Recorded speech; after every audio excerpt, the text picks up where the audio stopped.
गोपीनाथ मुंडेंचं पार्थिव संध्याकाळी मुंबईमधल्या नरिमन पॉइंट इथल्या भारतीय जनता पक्षाच्या कार्यालयामध्ये ठेवण्यात येणार आहे। त्यासाठी भारतीय जनता पक्षाच्या कार्यकर्त्यांची तयारी त्या ठिकाणी सुरू आहे।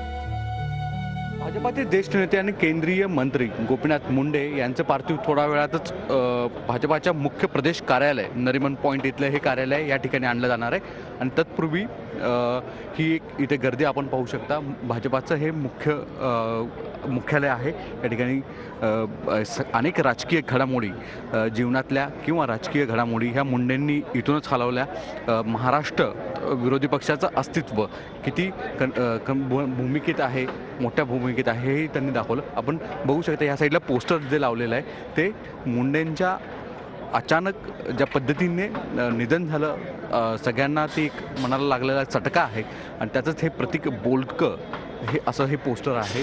त्याचवेळी आपण बघू शकता की ह्या ठिकाणी कार्यकर्त्यांची तर आत्तापासून जी पार्थिव येणार आहेत तर पूर्वी जे काही इथे पार्थिव ठेवलं जाईल आणि त्यासाठी जे नियोजन आहे ते आत्ता इथे सुरू झालेलं आहे।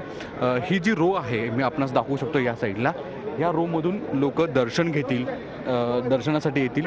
या ठिकाणावरून ते दर्शन घेतील, या ठिकाणी ते पार्थिव ठेवलं जाईल।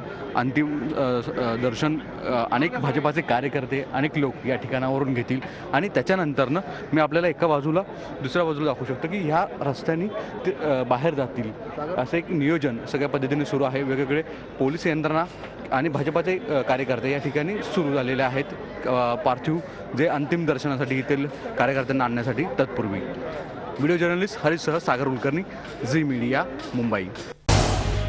झी 24 तास रहा एक पाऊल पुढे।